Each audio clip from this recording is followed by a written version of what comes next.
are our future for tomorrow. And I know our future is very bright because of you. So develop your minds, develop your body. Have a sharp, concentrated mind like a laser. Have a body like iron. You have a great responsibility on your shoulders. And with great responsibility automatically come great power. So you already have the power within you. All you have to do is realize it, harness it, and manifest it. So what are you waiting for? So with that, we start with the most common condition that is asked in your exam, and yes, that is tonsils. Everything of the tonsils, starting from the anatomy to the conditions to the surgery, the tonsillectomy, everything is very, very important. Each and every word of what I'm going to tell you is a question that is asked in your exam. So let us start. Now, what at all are tonsils? Yes, we know that tonsils are mucosa-associated lymphoid tissue. They are a component of Walde's ring. Yes, they are lymphoid tissue. Where are they present? Yes, they are present in the oropharynx. And the exact name of this tonsils that we are going to do is the palatine tonsils, also known as phacoid tonsils. So, what are they doing there? Yes, they are present as guards sitting in the oropharynx. So they are sitting at an area which is the site for entry of antigens, site for entry of allergens, site for entry of infectious agents. So they get exposed to all these things, and in response, they develop antibodies. They develop immediate immunity. They develop immunological memory. So they give immunity to the child. So yes, they are present at birth. Like adenoids, they are also present at birth. They start to atrophy by puberty. So yes, tonsils are present at birth. They are present at birth, and they grow till 12 years, after which they start to atrophy. So they start to atrophy after puberty. So before we start with the conditions of the tonsils, let us quickly see a few anatomical points that are important for us to know in the tonsil. Yes, the tonsils we know develops from where? Yes, it develops from the second pharyngeal pouch.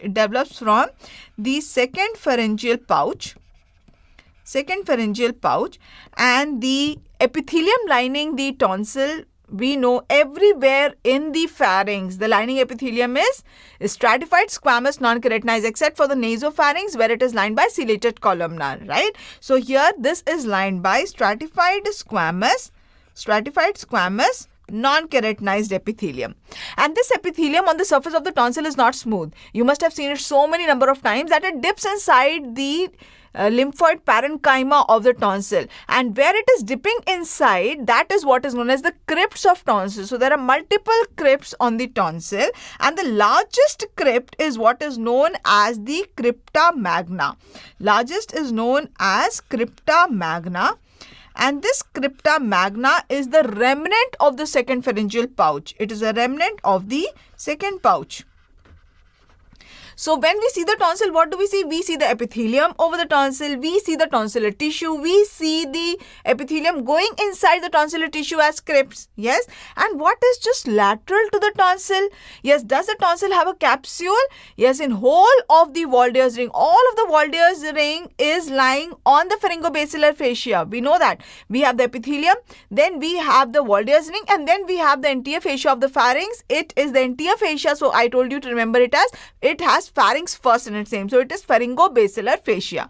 Yes, now pharyngobasilar fascia only at the level of the palatine tonsil is thickened to form the capsule of tonsil. So in whole of the Walde's ring, only the palatine or the phacoid tonsil is the one which has capsule. Rest everything do not have capsule. So yes, the capsule is present, and is this capsule a hemicapsular? Is it covering the whole of the tonsil? No, we know that we are able to see the medial surface. This is not covered by capsule. So it is a hemicapsule. And yes, it is asked in your exam that it is formed by what? It is formed by the pharyngobasilar fascia.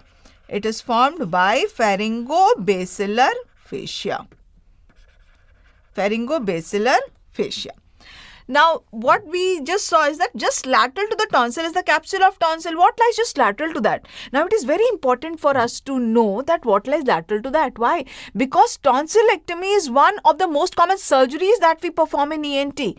And when we are performing any surgery as surgeons, we have to be very clear about the anatomy, that if you are operating in this area, if we go a little deeper, if we go a little laterally, what are the structures that can be injured?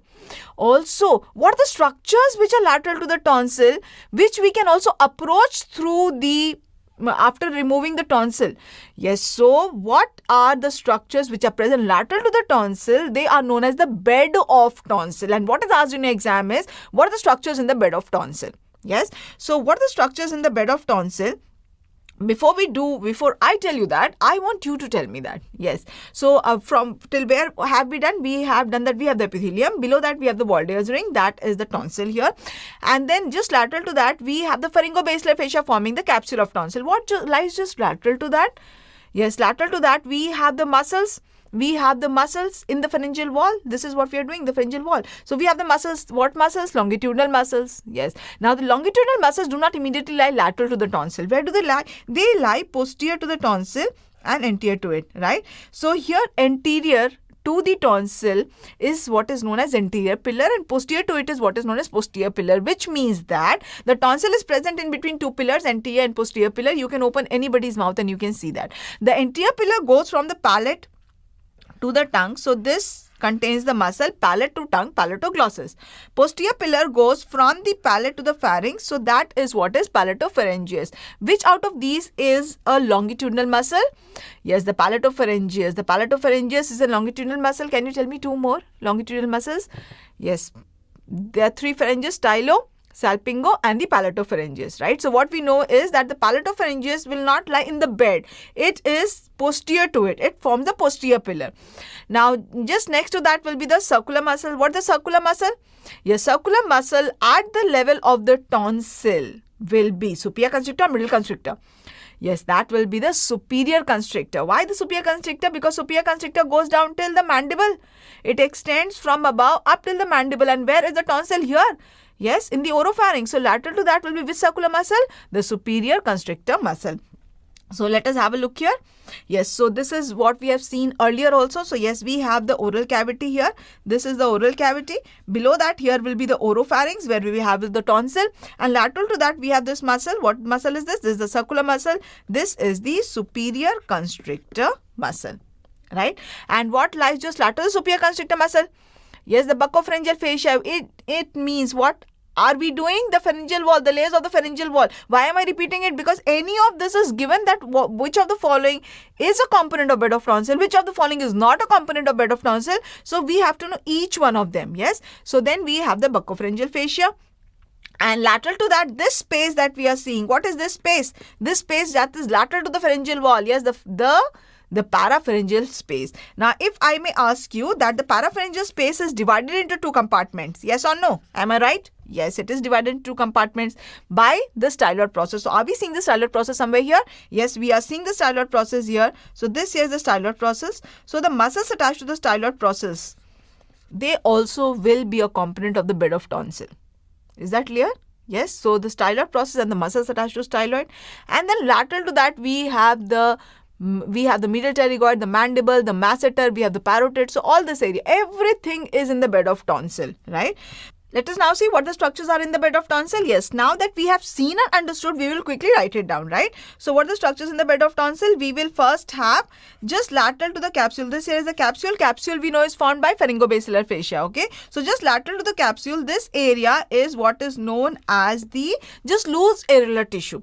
In between the capsule and the superior constrictor muscle, we have just fatty tissue, loose areolar tissue, in which runs the vein, and this is the vein which is known as the paratonsillar vein. This lies just next to the tonsil. Yes. Now, just remember this. Whenever we remove the tonsil, from where do we remove? We remove the tonsil. Just see here. We remove the tonsil from the whole of the capsule. This whole of the tonsil we remove. Is that clear?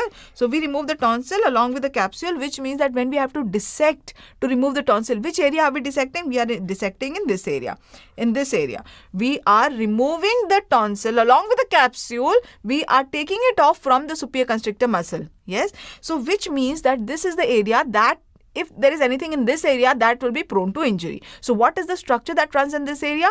Yes, we have the paratonsillar vein here. This vein that you can see is the paratonsillar vein. So we have the paratonsillar vein, right? Paratonsillar vein.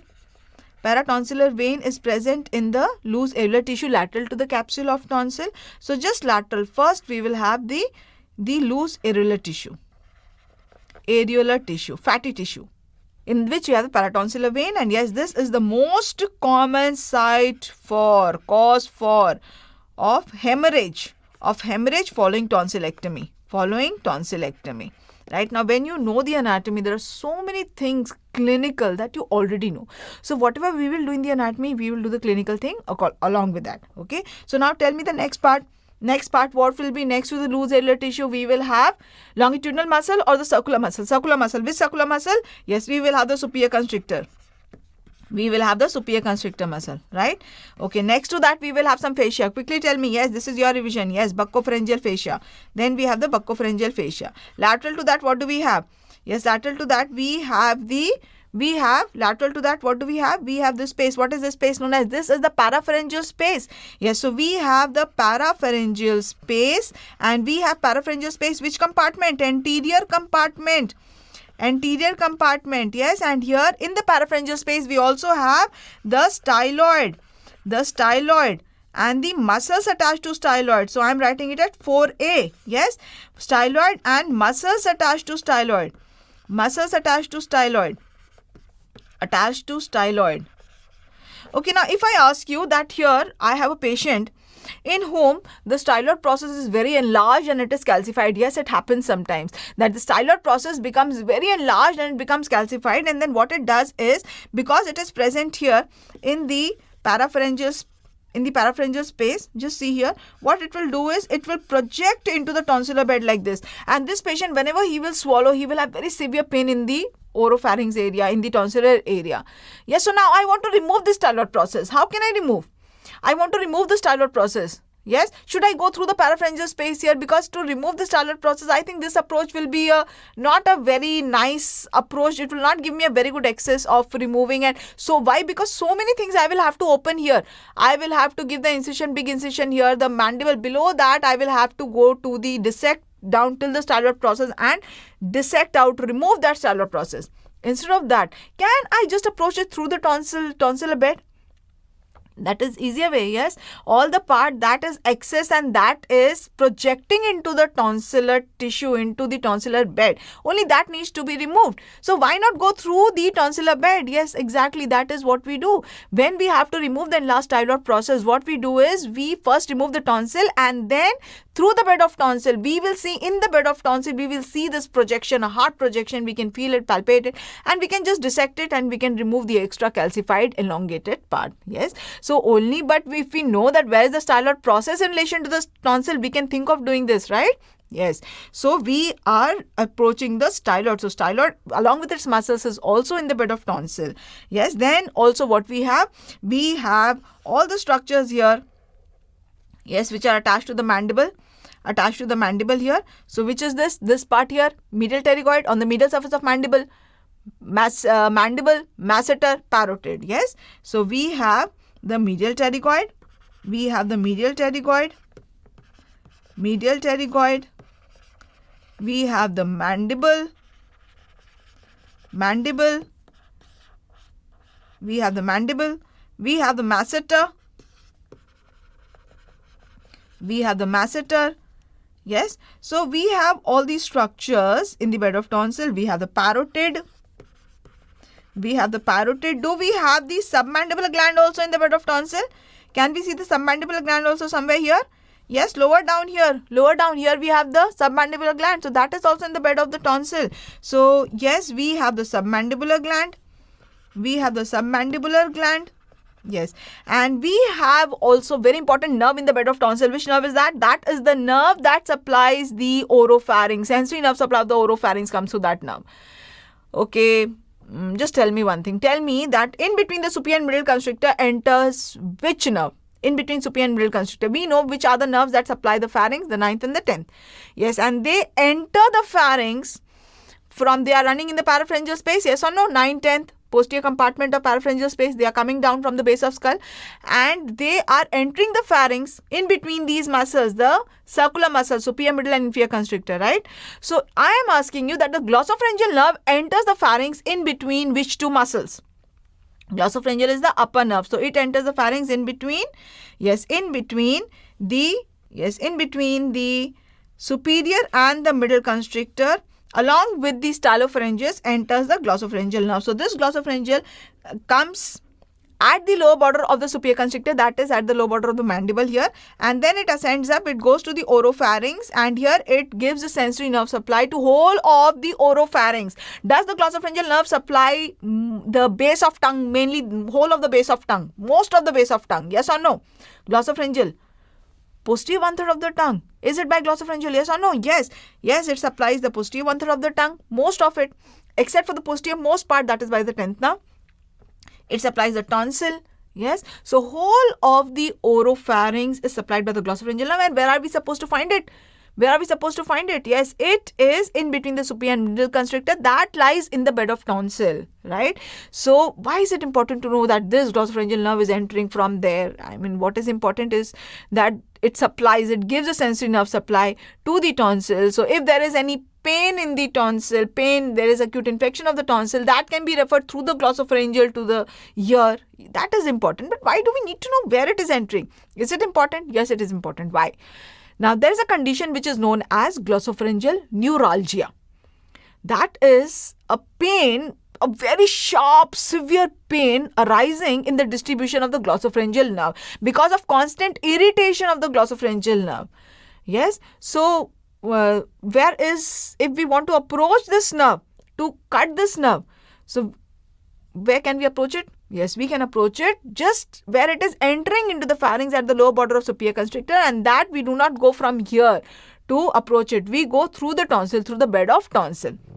So usually for glossopharyngeal neuralgia, we will give medical management, but that is, surgery is always the last resort for anything. Yes, usually. So here, if it does not benefit, what is glossopharyngeal neuralgia? A little more we will write down later on. But for now, what we are seeing is what the structures in the bed of tonsil, right? And why it is important to know them. So yes, in the bed of tonsil, we also have the 9th nerve, the glossopharyngeal nerve.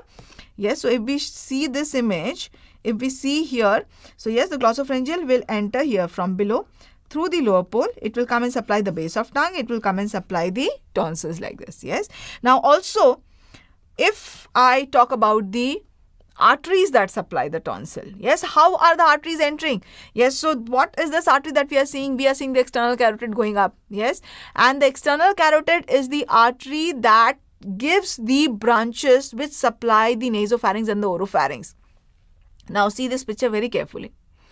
Now what I want you to do, and why I am doing it in this sequential pattern, is I could just tell you that the arterial supplies by this.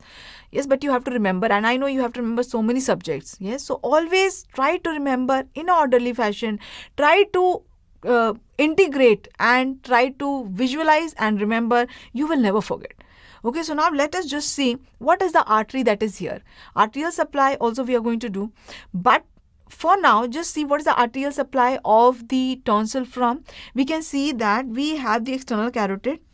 We have the external carotid here, right? And external carotid, we know, gives multiple branches which come towards the face, right? Which are the anterior, we can call it the branches that are coming towards the face. So the branches which are at this level, let us quickly see what the branches of the external carotid. So we have the first lateral branch that is at the level of the thyroid, that is the superior thyroid, that is quite down, right? That is quite down, that we are not interested in. Okay. Now, when we go a little up, we have the lingual, we have the facial, and we have the maxillary. Yes, it ends as maxillary and it ends as superficial temporal. Superficial temporal will go here. So if we are talking about the tonsil or the pharynx, let us be a little more broad. If we are talking about the pharynx, so which are the branches, which are the arterial supply of the pharynx? Yes, arterial supply of the pharynx will be by the branches of external carotid. Which branches of external carotid? Yes, we will have the maxillary, right? We will have the facial, and we will have the ascending pharyngeal, right? Ascending pharyngeal, it comes up from here. It is the medial branch. So I'm drawing it like that, but it is actually going medial. Yes. So it is ascending pharyngeal. Okay. So these are the main branches that supply the pharynx. Now, if you just remember like this, if you remember that, yes, we have the external carotid here. Yes, these are the branches which are coming like this. So then you don't need to separately rectify that what is the arterial supply of the nasopharynx. Nasopharynx was arterial supply.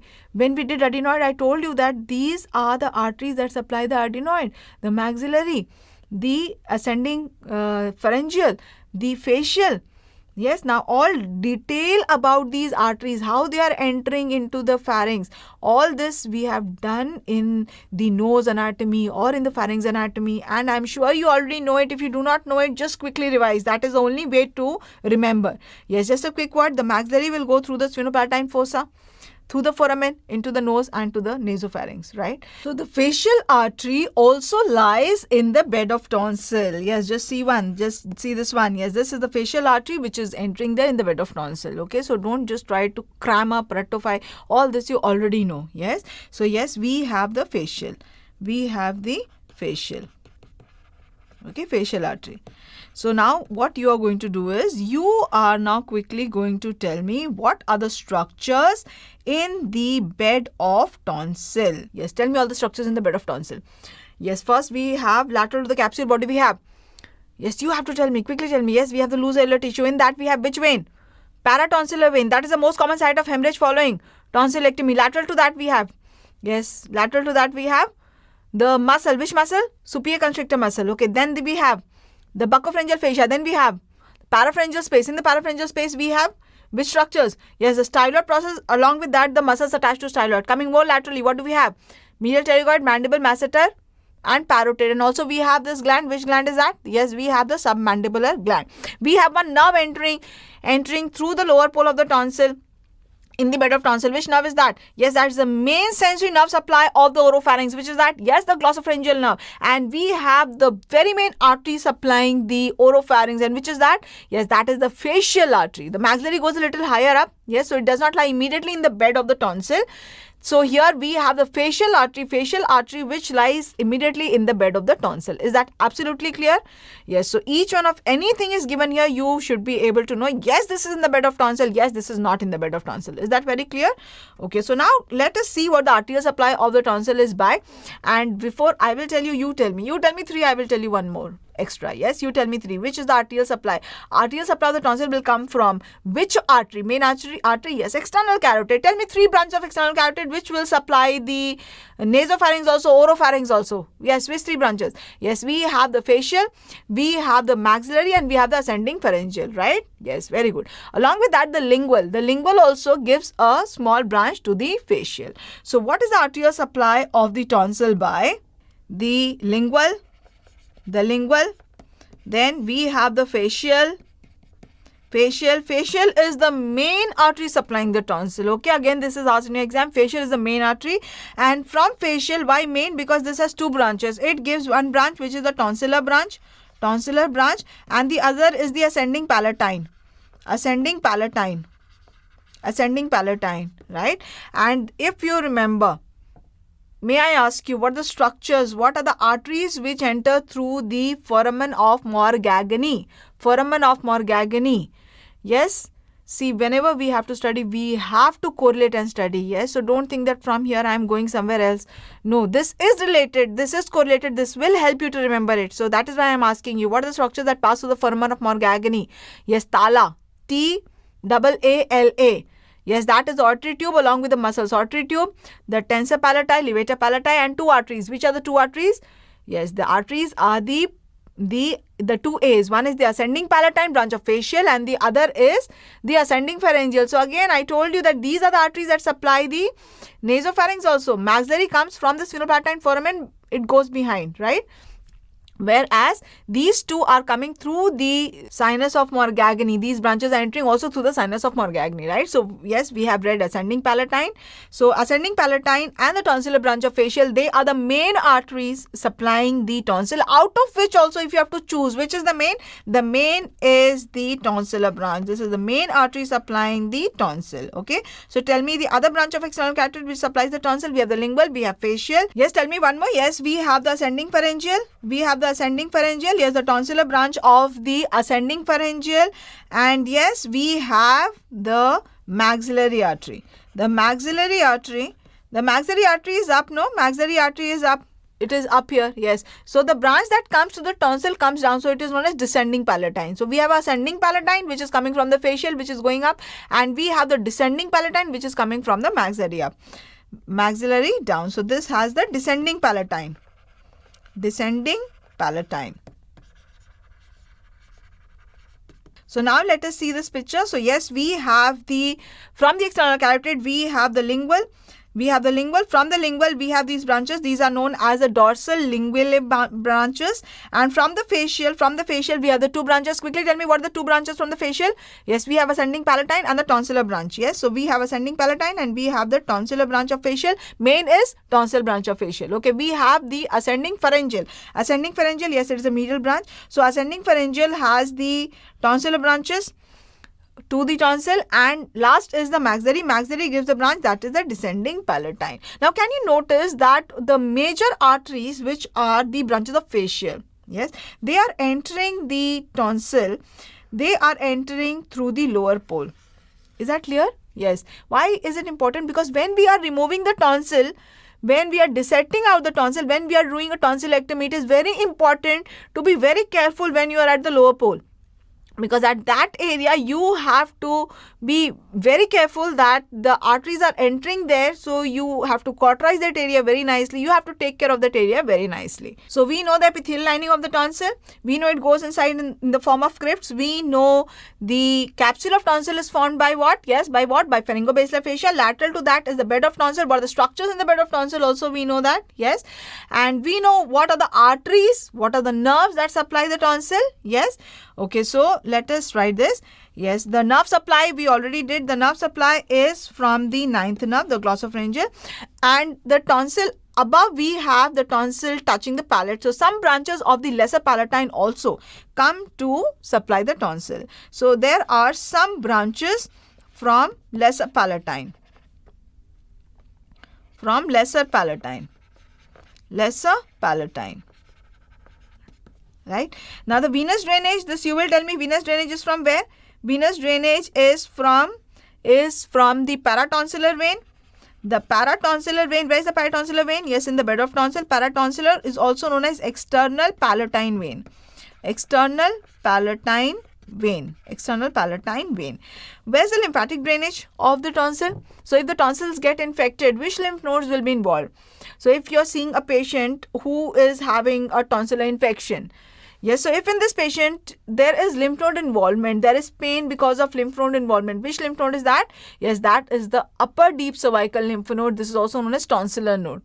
Have you seen patients coming to you or your relatives or friends getting their kids to you and telling that, see, my child is having tonsil like this, they palpate here and they will show you the swelling here and they will say, see, tonsil. Yes, is this tonsil which has come down that they are showing you? What is this? Yes, this is the upper deep cervical lymph node. But why are they saying that this is tonsil? Because whenever they have taken the child to the doctor and the doctor has examined the oral cavity and then the oropharynx, and the doctor has diagnosed that yes, there is a tonsillitis. So then the doctor palpates which lymph nodes? Yes, here. And then he says, yes, tonsil. Yes, there is tonsil. So then the patient think that yes, this is what is the tonsil. So next time they bring the patient and see doctor, my child has tonsil here. So is the tonsil here? No, it is the upper deep cervical lymph node. This is also known as tonsillar node. So yes, the lymphatic drainage is to the upper deep cervical lymph node. This is also known as the tonsillar node.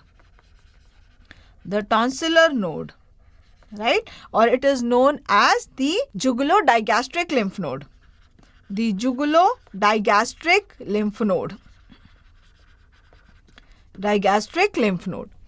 Now at the area where the tonsil is separated from the base of tongue, just have a look at this here. Now this area where the tonsil above is related to the palate, right? And below it is related to the base of tongue. So this area in between the lower pole of the tonsil and the tongue, this area is a sulcus in between the tonsil and the base of tongue. This is what is known as the tonsillolingual sulcus. Tonsillolingual sulcus. Now can you see that this sulcus will be hidden because above we have the tonsil and below we have the base of tongue here. So this is the area where if there is any tumor, any carcinoma, then we are not able to see it. It gets missed. So that is what is known as a ENT surgeon's graveyard, or it is known as ENT surgeon's coffin corner. So what is that? That is the tonsillolingual sulcus. Tonsillolingual sulcus area. And yes, are carcinomas of tonsils seen commonly? Yes. In the oropharynx, the tonsil is the most common site of carcinoma. In the oropharynx is tonsil. Is that clear? And carcinoma of tonsil, it is very commonly seen in young. Nowadays, it is seen very commonly in young. Why? Because one of the very important etiological factor of carcinoma of whole of the oropharynx is human papilloma virus. Yes, through the delivery route can be acquired, but nowadays it is very, very high, the oropharyngeal, and that's a question that is asked in your exam, that oropharyngeal carcinoma is one of the leading cause nowadays is the human papilloma virus because of the sexual activity. So here this is one thing that you need to know, that yes, HPV is very leading cause of oropharyngeal carcinoma. In oropharynx, if the carcinoma occurs, most common site is the tonsil, and the tonsillolingual sulcus is somewhere where you should not miss. You should always see that area to diagnose so that you don't miss out a tumor there. Only when your mind will know, your eyes will see, right? So HPV 16 is the most common variant that has been postulated here. So that is what are the important things that we need to know in the anatomy of the tonsil, and that is very, very commonly asked in your exam. Yes, so quickly keep your pens down. Yes, keep your pens down. Yes, quickly tell me, what is the epithelial lining of the tonsil? Stratified squamous, non-keratinized. What is the largest crypt of tonsil?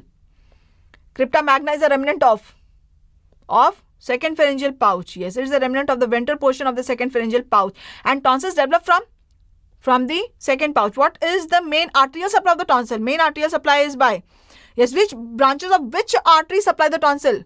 All of them are branches of external carotid, out of which main is, yes, facial. Which branch of facial is the main artery supplying the tonsil?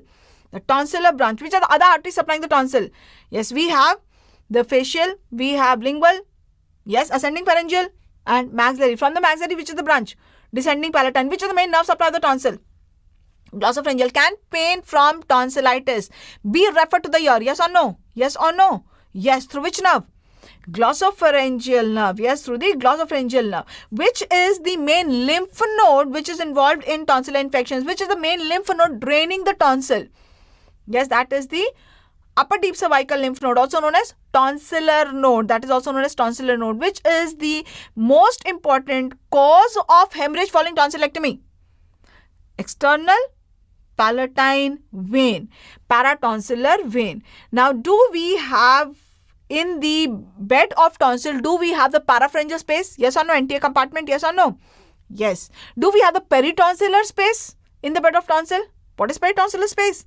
Yes, what I told you is a loose areolar tissue lateral to the capsule of tonsil. So, in between the capsule of tonsil and the superior constrictor, that exactly is the peritonsillar space. Yes or no? Do we have the styloid process in the bed of tonsil? Yes. Submandibular gland? Yes. Glossopharyngeal nerve? Yes. Facial artery?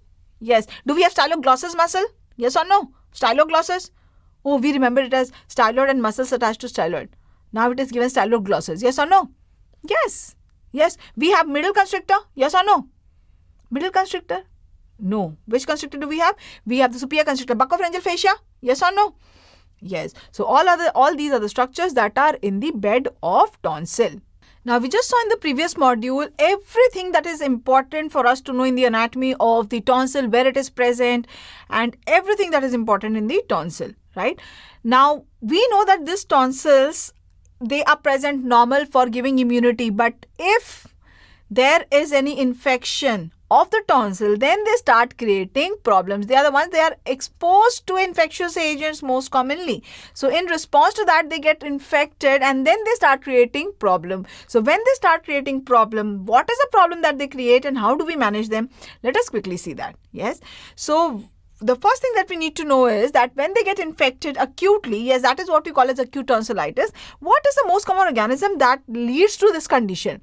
Yes, it is group A beta hemolytic strep. Group A beta hemolytic strep.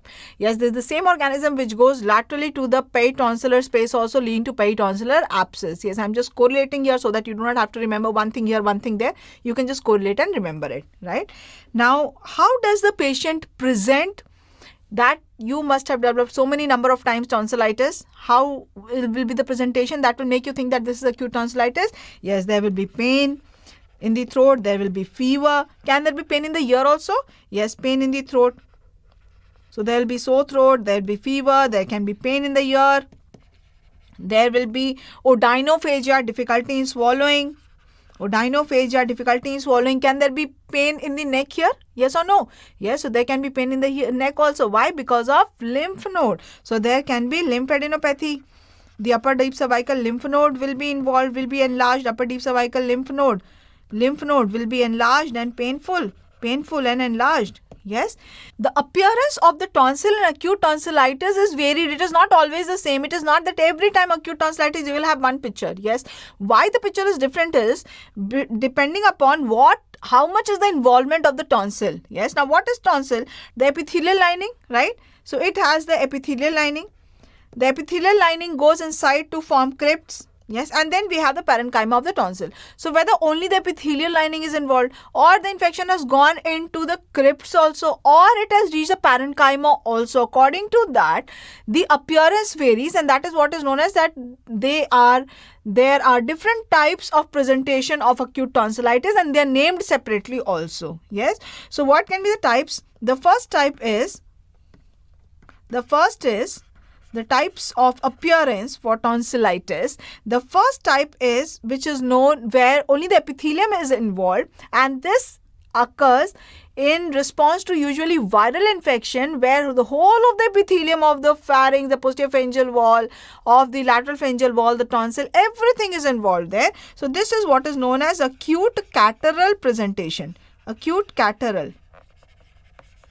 So this is usually in response to viral infections, and as we can see here, there is all red, congested, inflamed appearance everywhere. In the soft palate, in the tonsil, in the pillars, in the posterior pharyngeal wall, we can see the nodules. Yes, so this is usually the appearance of viral tonsillitis. That is acute catarrhal. So we are seeing that only the epithelium is involved. Now what will happen when the crypts will also get involved? Let us see how the appearance will be. Yes, just see here when the crypts get involved. So what happens? We can see the exudates.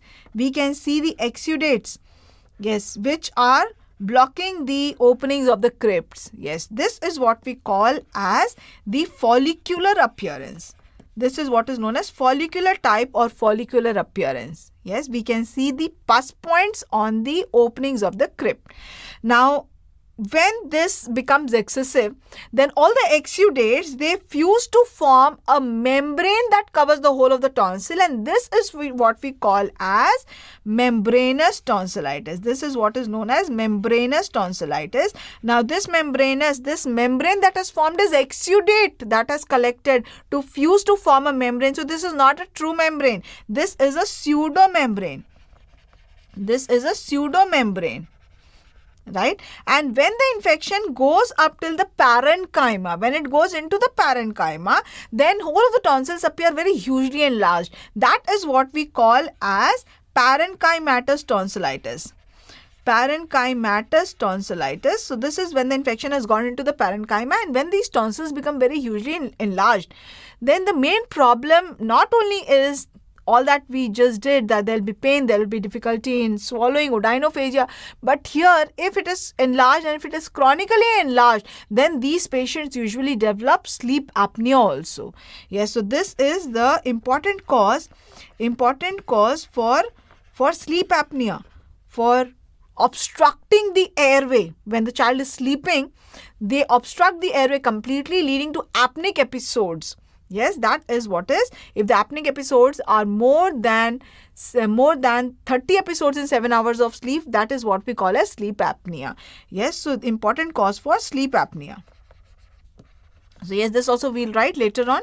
But for now, we are just seeing that what are the presentations of the same infection affecting the tonsil appearing as different. Yes, so you don't need to think that, okay, tonsillitis appearance is this only, why it is appearing this, so is it something else? Yes, so all the four can be the types of presentation of acute tonsillitis. So the patient came with pain in the throat, with upper deep cervical lymph node, pain here, pain in the neck, difficulty in swallowing, pain in the ear, and all these symptoms itself tell you that yes, there is some infection of the oropharynx, and the most common part that is involved there is the tonsil. So you examine and you see any of the appearance and you make the diagnosis that the patient has acute tonsillitis. How do you manage? We know the organism, so we know the management. What's the organism? Group A beta hemolytic strep. Yes, so you will give analgesics. You will give the patient analgesics, very, very important for pain, and you will give the patient antibiotics. Antibiotics against? Yes, antibiotics against group A beta hemolytic strep. Yes.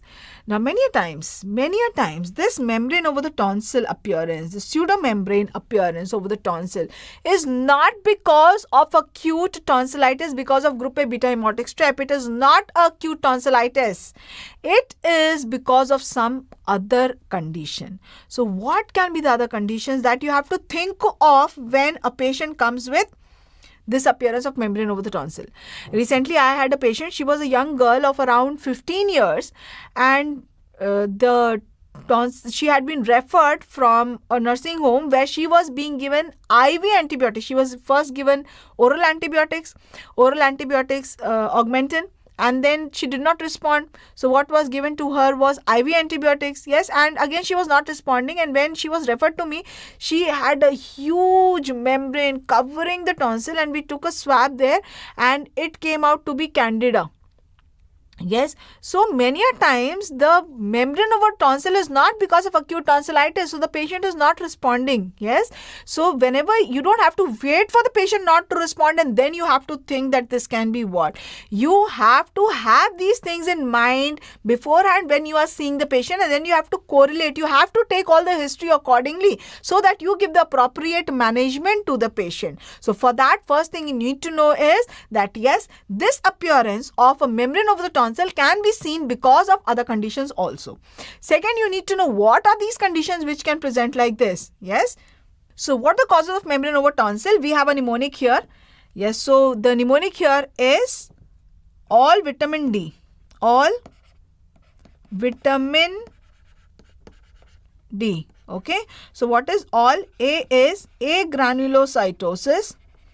Agranulocytosis. L is leukemia. Yes, tonsillitis, when you see a membrane over tonsil, always get a blood test done. You will be able to rule out agranulocytosis, leukemia, some hint you will get there. V is Vincent's angina. So what is Vincent's angina? Yes, what is Vincent's angina? It is actually not primarily an infection of the tonsil. It is primarily an infection of the gingiva.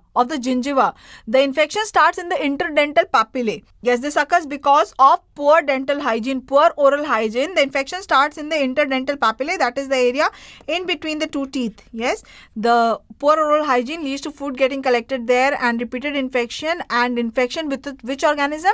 Yes, infection with Borrelia vincenti.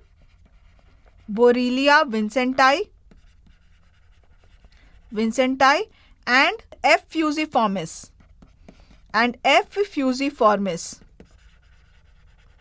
Yes, what is F. fusiformis? F. fusiformis is an anaerobe. It is a gram-negative anaerobe. It is a gram-negative anaerobe. right? So now what happens here is that there is infection of the interdental papillae, and then this infection comes to involve the whole of the gingiva, and then it can go to the tonsil also. So which means that whenever you're suspecting of Vincent's angina is also known as acute necrotizing ulcerative gingivitis, or it is also known as trench mouth. Yes, so you will also have to look for a gingivitis. So whenever you are seeing membrane over the tonsil, always see whether there is gingivitis also. Yes or no? Why? How will it make a difference? Yes, if there is gingivitis also, which means that this patient is having Vincent's angina, you know that the organism is not the same as acute tonsillitis. There it was group A beta hemolytic strep. What is it here? Here it is Borrelia vincenti, yes, for which you will get a gram-positive, probably a penicillin, but here the response will not come unless and until you will give the anaerobic cover, until you give metronidazole or ornidazole, the response will not come. So you have to have an examination of the oral cavity, and yes, what you will see will be bad, dirty, necrotic gingiva. Yes, and the membrane here is a dirty grey membrane, and you will see necrosis of all of the gingiva, interdental papillae. Are you seeing this blackish appearance, this dirty necrotic appearance of all the gingiva area? Yes, can you see this? Yes, so this is the typical appearance that you will find here. So on examination, you will see the grey appearance, grey membrane. Yes, membrane color will be grey, and you will see gingivitis, right? You will see gingivitis. And how do you manage? Yes, you will give penicillin plus you will give metronidazole. Yes, that is the significance of knowing what the organism is that causes this condition. So here we have in the causes, we have B is Vincent's angina. So I is after, yes, all, it is after Vincent's, it is I. What is I? I is infectious mononucleosis.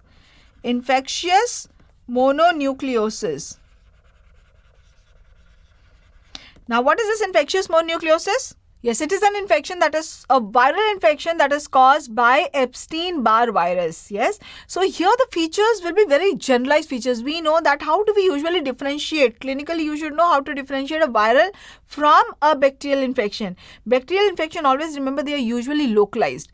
Viral infections, they will have systemic features also. They will have a lot of malaise, body aches. They will have systemic involvement not only of the pharynx, of the tonsil. They will be having involvement of other areas also. So yes, what is the organism that causes infectious mononucleosis? This is also known as glandular fever. So yes, we have the Epstein-Barr virus, and here the history will be of generalized features. There will be sore throat, there will be difficulty in swallowing,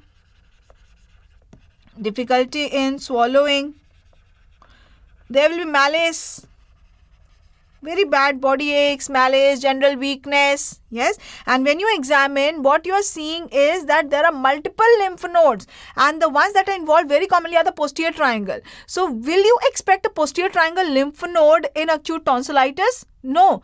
In acute tonsillitis, which is the lymph node that is involved? Upper deep cervical. Yes. So here the lymph node, on examination, you will see multiple lymph nodes in the neck. And yes, the posterior triangle also involved, posterior triangle lymph nodes. Can you see here in this patient? Yes, on both the sides we have mainly the involvement of the posterior triangle lymph node. Posterior triangle lymph nodes also involved. And always remember that infectious mononucleosis is usually seen in young. It is seen at 15 to 25 years of age. Yes, this is also known as, this is spread through saliva, or this is also known as kissing disease. Yes, so this is seen usually in 15 to 25 years. In 15 to 25 years of age. Whereas the acute tonsillitis, that we are more likely to find in a little younger population. Yes. And also when you examine, what you will see is a typical membrane of the tonsil. So when you see a membrane over the tonsil, I told you that you have to rule out other conditions also. So when you are seeing a membrane over the tonsil, along with that, this is the appearance that you are seeing, multiple lymph nodes here. Along with that, what you are seeing is that this is a little older child that you are seeing. And also, yes, sometimes what you can see is on the palate. Can you see the multiple petechiae here? So yes, there are multiple petechiae here. Yes, so they are very, very diagnostic of infectious mononucleosis. So you will see petechiae over the palate, petechiae over soft palate. Petechia over the palate. Yes, so always these patients, when you're suspecting infectious mononucleosis, also do a per-abdominal examination. There you will find splenomegaly. You might find hepatomegaly. So these symptoms are sufficient usually for diagnosis of that this is a patient of infectious mononucleosis. Still, if you want to confirm, you can go for which test? Yes, the blood test. What will the blood test show? Yes, it will show the atypical lymphocytosis. You can go for Paul Bunel test, for monospot test. Yes, so what is the diagnosis by? Diagnosis is by atypical lymphocytosis. Yes, you can see here the lymphocytes, they are appearing so abnormal. So you can go for the Paul Bunel, the monospot test. Yes, the heterophile antibody test. Yes, and now when you've diagnosed that this is a patient who is having membrane over tonsil, yes, but this is not acute tonsillitis. What is this? This is not the acute bacterial tonsillitis. This is infectious mononucleosis. Will your management change? Yes, in infectious mononucleosis, there is no need for antibiotic. In infectious mononucleosis, all you have to give is symptomatic treatment. In fact, don't think that what will happen if we give antibiotic also. Give, no.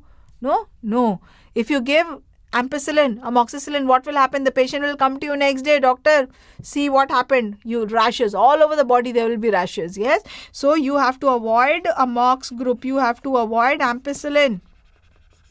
Penicillin you have to avoid. That will lead to rash.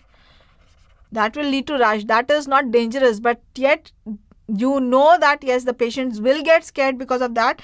And even many a times when the rash develops, that is the time you notice that yes, this is a patient of infectious mononucleosis. I should have not given the antibiotic. And then you specially advise the patient that there should be complete bed rest. There should be no sports activity. Why? Because you know that these patients have splenomegaly or they will develop splenomegaly, and there are chances of splenic rupture if the patient is a sports person, or if the patient, you will ask the child that just sit at home, no going for playing. Yes, so management will be just conservative management.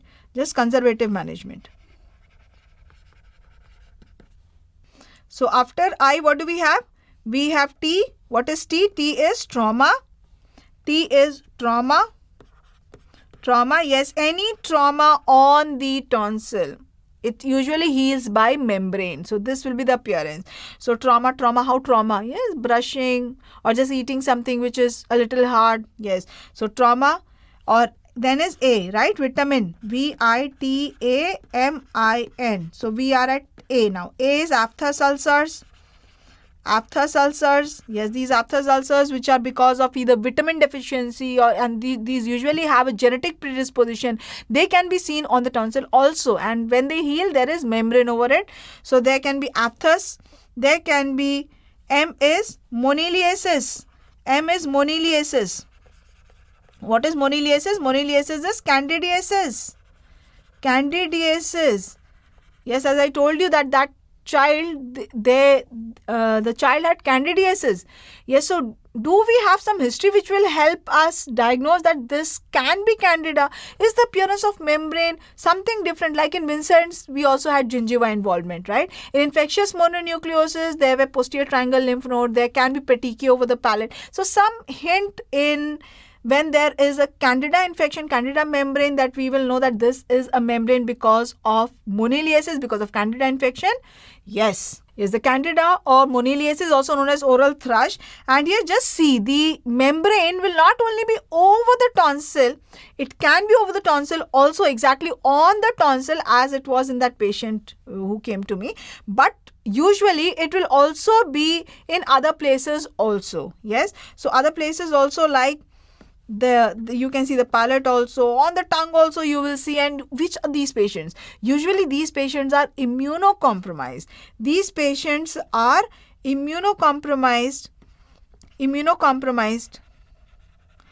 So all the times will there be immunocompromised in the patient? Not necessarily. It might be present that the patient is immunocompetent, but the patient is taking steroids. What steroids? Yes, steroids as steroid inhaler, they are a very leading cause of oral candidiasis. And any patient where you are giving steroid inhaler, always remember when you're giving for asthma is such a common condition, right? When you're giving steroid inhaler, always have to ask the patient to rinse the mouth after the steroid inhalation has been taken. Why? Because the drug deposits in all the oropharynx, pharynx, and then it goes down into the lungs. Yeah? So there it can lead to weakening of the immunity. It can lead to candida infection. So in patients with steroid inhalers, yes, and the organism here is candida. And when you try to remove this membrane, you will have a raw bleeding base, a red congested bleeding base below this. Yes. So, but what in the history will tell you? What if at all you are supposed to write candida as the answer here? Yes. So this will be the appearance that will be given to you. And also what will be given will be typical some features in the history, like the patient is taking oral steroid inhalation, yes, inhalers, or the patient is immunocompromised. Something will be given for you to give the hint that this is a moniliasis. I is infections of the throat, like for example, yes, membranous tonsillitis. N is, what is N? N is neoplasia, tumors also many times they present like this. So yes, neoplasias. And have I told you that tonsil is the most common site of carcinoma of the oropharynx? Yes, tonsil is the most common site of carcinoma of the oropharynx. So if there is a prolonged history, not an acute presentation, yes, then you have to also think of a neoplasia. Yes, and can it be seen in young? We are talking about young people here, no? Usually tonsillitis and all these infections, they are seen usually in young. So is this carcinoma also, can it be seen in young? The carcinoma which is caused by human papillomavirus is a very leading cause, I told you already, of carcinoma of the tonsil, of carcinoma of the oropharynx, and yes, that is seen in young. That is seen in young because of human papillomavirus. Which one? Yes, 16 most commonly. Thankfully, there is one site of relief there. Why? Because these cancers which are caused by human papillomavirus have a better prognosis than the ones that have been caused not by human papillomavirus, which is usually seen in elderly people. Yes, so we have to rule out neoplasias. Yes, and last is D, vitamin D, and D is last but not the least. This is the most common thing that is asked in your exam. This is the most important membrane that we need to rule out in a patient of membrane over the tonsil. So what is D? D is diphtheria. So what at all is diphtheria? How is it acquired? Yes, it can be acquired either through the airborne, it can be airborne, yes, or it can be cutaneous. So we are not talking about the cutaneous here, we are talking about the membrane of the tonsil, right? So through the air, the diphtheria, which one? Yes, the Corynebacterium diphtheriae.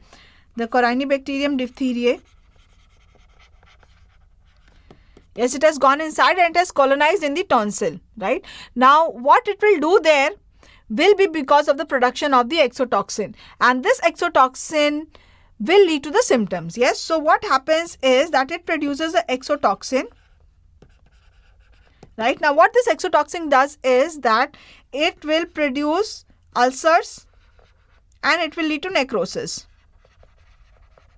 Right, so now when the ulcers and necrosis will develop over the area where this Corynebacterium has colonized, now the ulcers will form a pseudomembrane, right? So over the ulcers will form, okay, let me write it here, will form a pseudomembrane.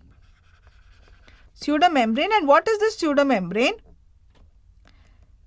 Yes, what is this pseudomembrane? This pseudomembrane is formed by the RBC, the WBC, the bacteria, the dead cells. So all this will form a membrane over the necrotic base. Yes, so the symptoms will depend upon which area this bacteria has colonized in. If it has colonized in the oropharynx, then you will see the membrane over the tonsil. If it has gone inside through the nose, you can see membrane in the nose also. Now, if it has gone not only in the tonsil, if it has gone down into the larynx, yes, through the air it is going. So you will see these membranes over the larynx also, and these membranes, if they are present in the larynx, in the airways, they can completely block the airways, leading to respiratory obstruction. That can be a cause of death in these patients. Yes. So the symptoms are because of where this bacteria has got colonized into. So if it has got colonized into the tonsil, it will release the exotoxin there. What we saw is exotoxin causes ulcer and it causes necrosis. So that gets covered by a pseudomembrane. Yes. And also now, because of the ulcers that the exotoxin has created, the exotoxins gets access to the bloodstream. So here the exotoxin will get access to bloodstream, and through the bloodstream it will go to cause systemic complications. It will reach the heart, it will lead the nerves, and it will lead to systemic complications. In the heart, it can lead to myocarditis. It will lead to conduction block. It can lead to arrhythmias. Yes. In the nerves, it will go and cause neuritis. It can lead to palatal palsy. Yes, it can involve the soft palate.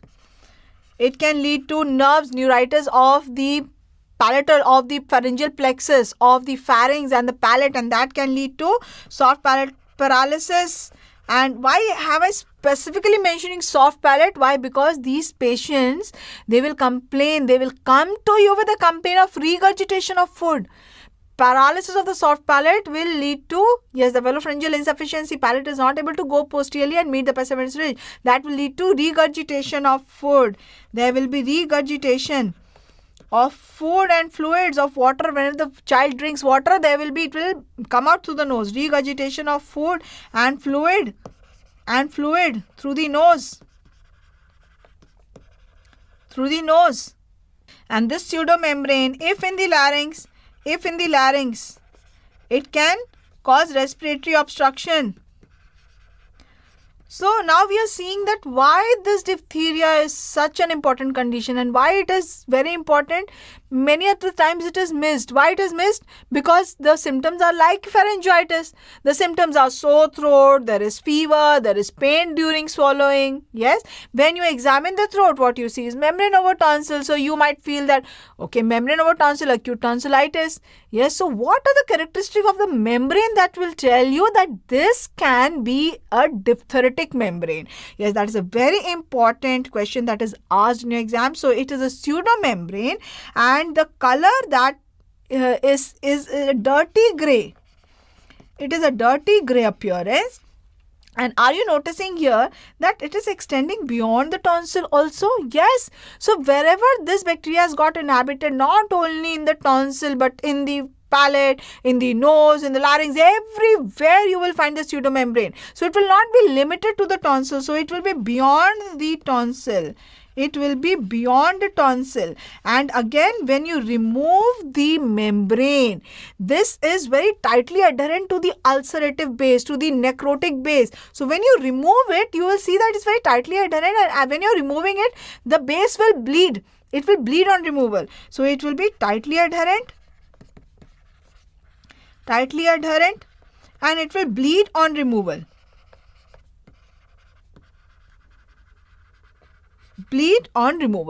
Also, many a times what you will see in the child is that the lymph nodes of the neck are enlarged. Along with that, there's a lot of soft tissue edema also of the area of the neck, and that is typically known as the bull neck appearance. This is not always seen, but yes, this can be seen. If this picture is given to you, then, and along with the history, yes, you know that this is diphtheria, bull neck appearance.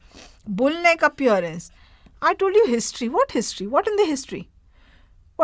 History is, I told you it is the same. It is sore throat, difficulty in swallowing, fever, same like any pharyngitis, same like any tonsillitis. What specific history will be mentioned which will help you diagnose that this is diphtheria? Yes, history of immunization. Immunization history is not there. Vaccination, whether the child has received or not, is not there.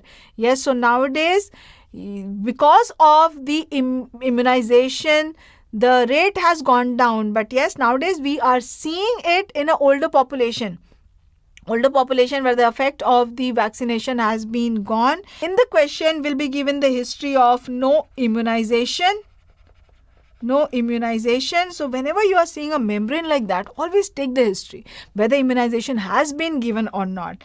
Yes, the pseudomembrane characteristics will help you decide. What the characteristics? You already know. You will tell me now. Tell me characteristics of a diphthetic membrane. Tell me quickly. Yes? Yes, what will be the color? Dirty grey. What will be the extent? Beyond the tonsil. And yes, and third, when you remove it, it is slightly adherent and it will bleed on removal. In fact, that picture that I showed you of the membrane, that was the membrane, that was the picture that was given recently in your exam, and it was given that a 12-year-old unimmunized child presents with normal vaginal delivery, yes, presents with severe pain in the throat, and the examination of the oropharynx shows the following. Yes, so then all that features will tell you that this is a patient of diphtheria, and then you have to take a swab. You have to send it for examination, and without waiting for the report, when this history, this examination is pointing towards diphtheria, yes, without waiting for the report, you immediately start the patient on. Two things we have to manage here. Yes, why? What two things? First, it is the bacteria. Second, the damage is because of the exotoxin that is produced. Now, the exotoxin has to be immediately taken care of. Why? Because the exotoxin, which is already bound to the tissues, that will definitely produce the effect. But the one which is unbound still in the bloodstream has to still go to bind. So at least what we can do is we can destroy that so that it does not cause further damage. Yes. So what we have to do is we have to start the patient immediately on the medicine. We have to give him on the antitoxin. The antitoxin is produced from the horse serum. So many of the patients will be allergic to it. So always don't be in a hurry. Do a sensitivity test. Always go for a sensitivity test. Only then give the antitoxin. Yes. So you go for throat swab. In throat swab, what you will see is, how is diphtheria? You must be knowing better, no? You read all micro and everything. Yes. Club-shaped gram-positive rods. So this is the report that you get, gram-positive rods. Yes. So then you know that, yes, what is this? This is diphtheria. You will immediately start the patient without waiting for a report. You will start antitoxin.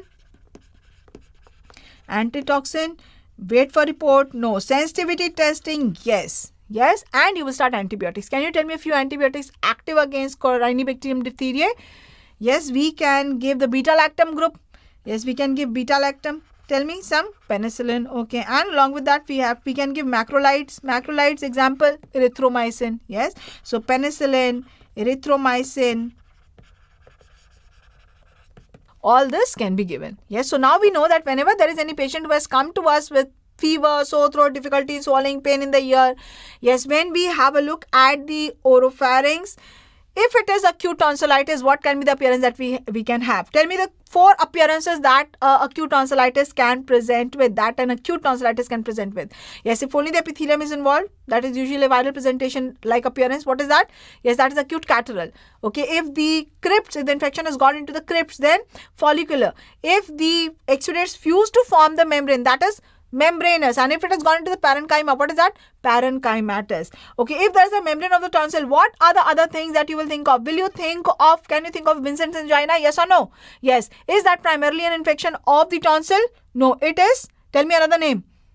Acute, necrotizing, ulcerative, gingivitis. It is trench mouth caused by Borrelia vincentiana, F. fusiformis. So along with the penicillin, you will add something there.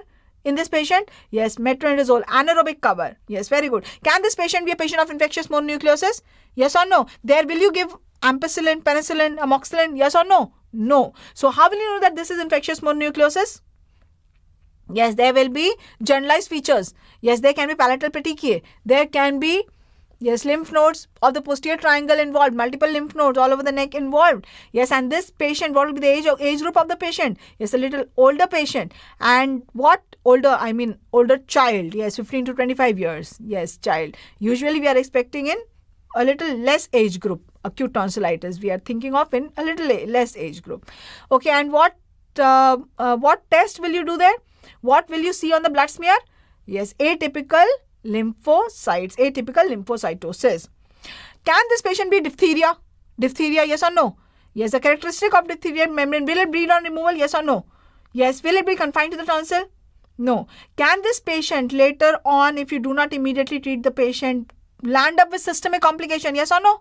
Yes. What can be the systemic complication? Mainly, which systems are involved? Heart and nerves, neuritis. Yes, peripheral neuritis. Peripheral neuritis mainly involves soft palate. There can be regurgitation of food or regurgitation of fluid. So when this patient has come to you, if it is any other, if it is catarrhal, if it is follicular, if it is parenchymatous, you can just give the patient treatment. But if it is a membranous tonsillitis, then you need to also distinguish rest of the things.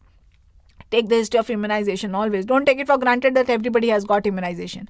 So you will then rule out everything and accordingly you will start the management, right? So then you will treat the patient accordingly.